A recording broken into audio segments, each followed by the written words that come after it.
All right, so what does A&M have to do to get into the NCAA Tournament? Welcome into Texas Rewind, presented by T-Mobile. They want to remind you to visit T-Mobile.com/acrossamerica to learn how you get value and coverage with T-Mobile. I memorized it. It took me like 3 months. But it would take me forever on those. Hey, Billy, we talked about it a lot on the show. You'll see it on the Rewind. But look, the fact that we're talking about maybe being in the bubble is kind of exciting, knowing where we were 3 weeks ago. Yeah, exactly. And there's still a lot of work to do.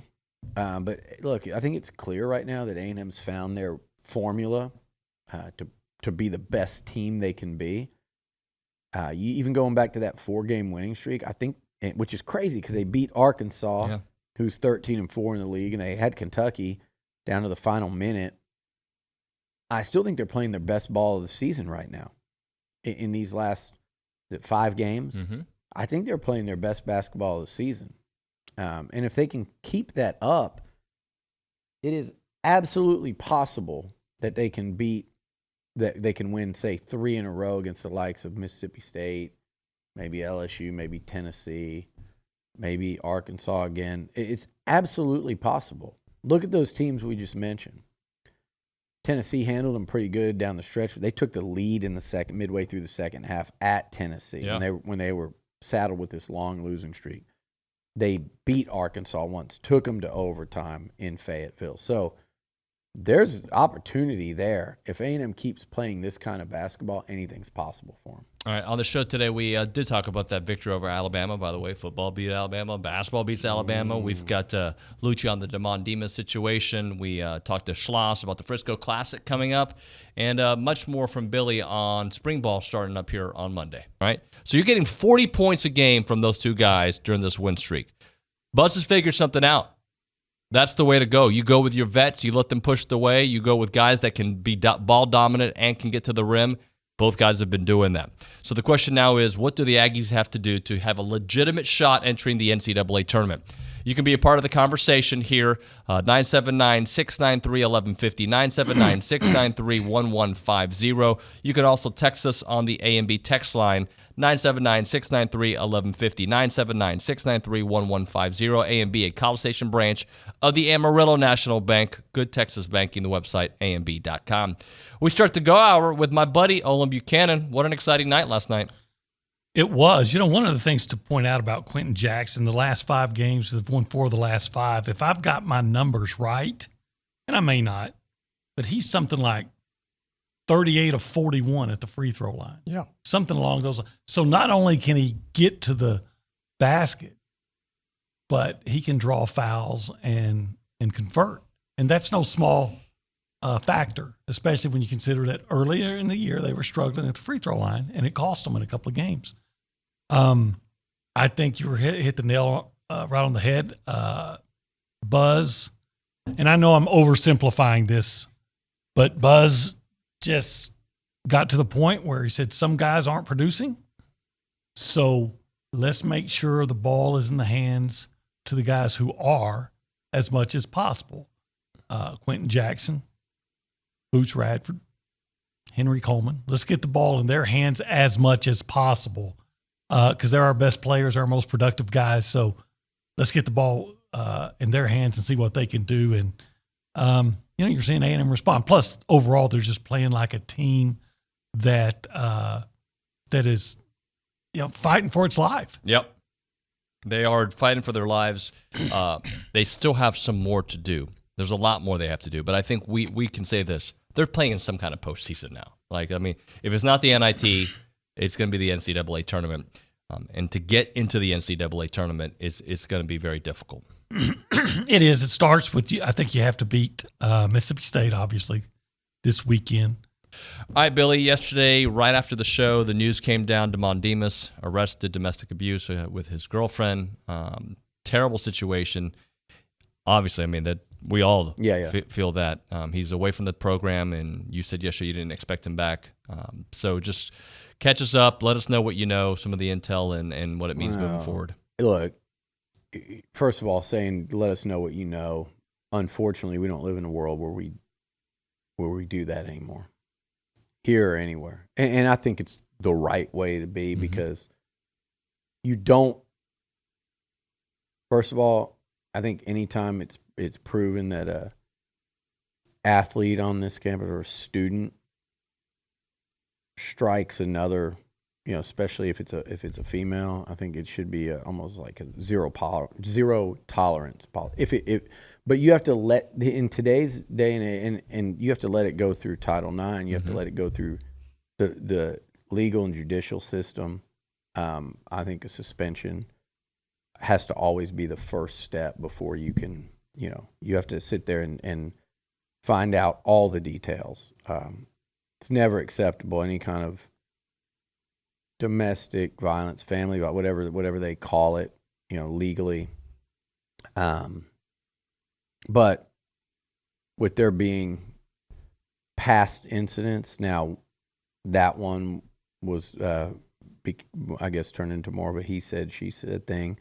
It's just an uncomfortable, puts it lightly, but I mean, it makes you feel uncomfortable about a situation when there's documented history in any way. You kind of go, man, that seems like a volatile situation where somebody could end up getting hurt.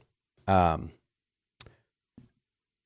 way on these days that those things have to be handled is as soon as there's anything to it at all, any sport, you have to immediately turn that over to Title IX instantly, and they handle it. And people, I saw people on Twitter, like Texas Twitter, say, "Oh, it's the stupidest thing to say. It's one player on your team.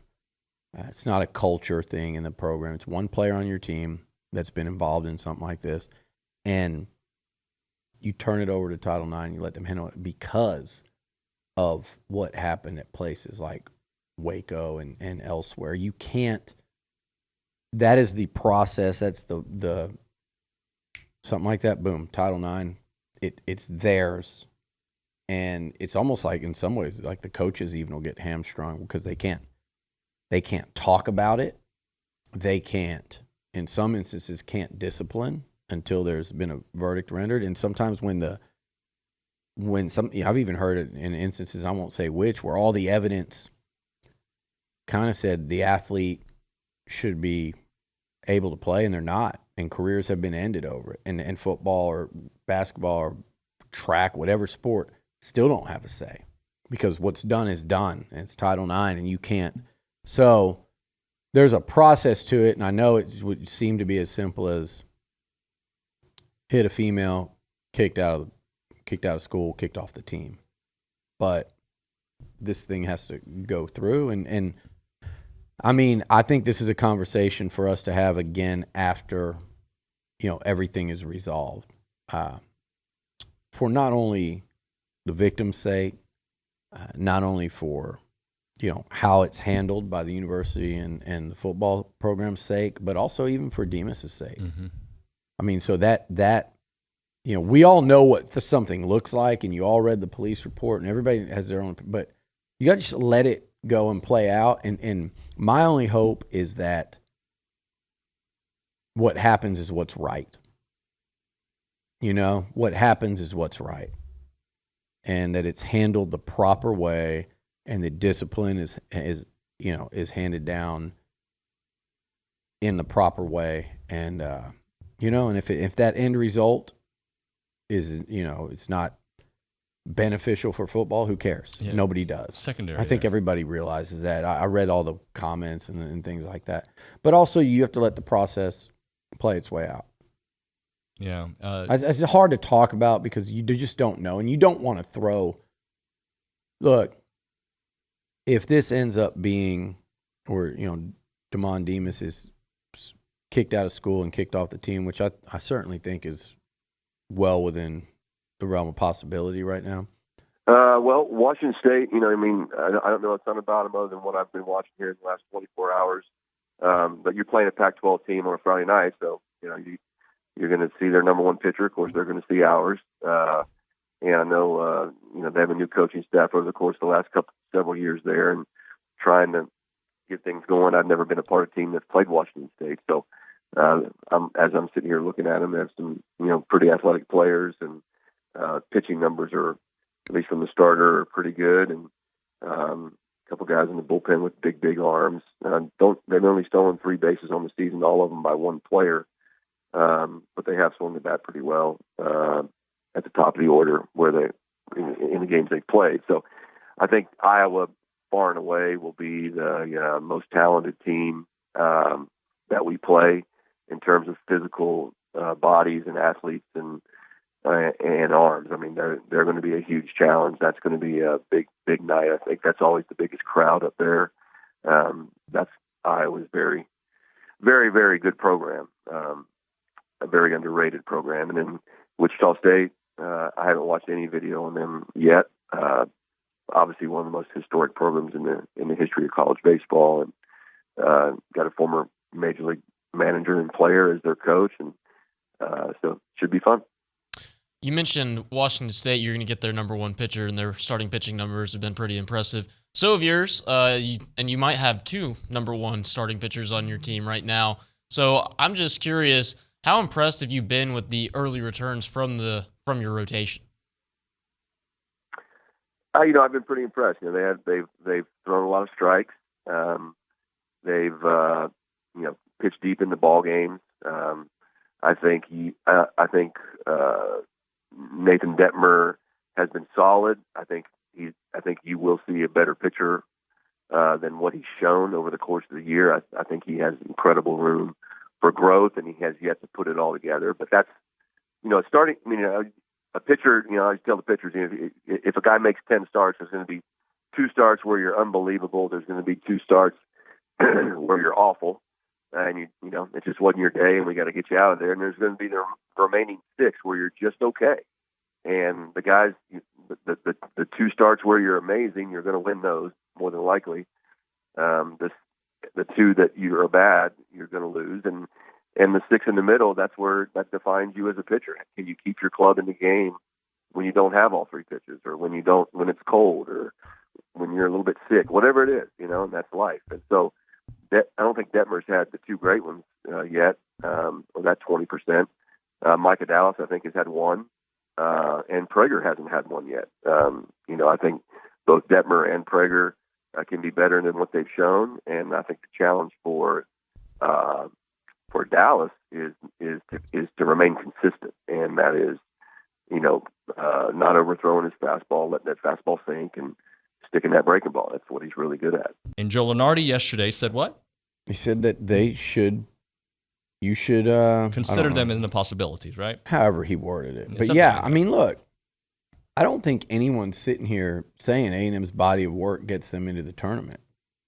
I think what you're saying is the window of opportunity is now open unexpectedly. There's no way a week ago, or even 24 hours ago, but certainly a week or 2 ago, there's no way anybody expected that this team would even get mentioned. That door seemed shut a long time ago. It's not closed anymore. It's cracked open, and that's, I think, what they were saying. And look, they've beaten Notre Dame, which is a good win. I don't care about quad ones, so I'm just saying. I'm not going into the full breakdown until we know what they've accomplished. Yeah. But Notre Dame, now Alabama, that Arkansas win gets better and better. Let's wait and see. And I know they factor in when you beat them and stuff, but that's still those are 2 nice wins. Now that's a 3rd nice win on the road, another one neutral. Florida was a big one. Florida was a good one at home. So you're talking about 4, what I think are true quality wins, whether they're quad ones or that crap. And we're not talking about playing their way up the seed line. And their body of work right now would not get them in. Nope.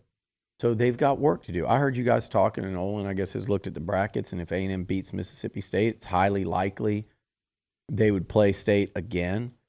I think it goes without saying you'd have to win twice against a good team, a team that took Auburn to overtime last night and looked extremely athletic when I was watching them. You'd have to beat them twice. And then the question would be, can they get in without that? Or do they have to go beat, say, a Tennessee or an Arkansas, or perhaps even a Kentucky or an Auburn to get in? Now, I'll say this.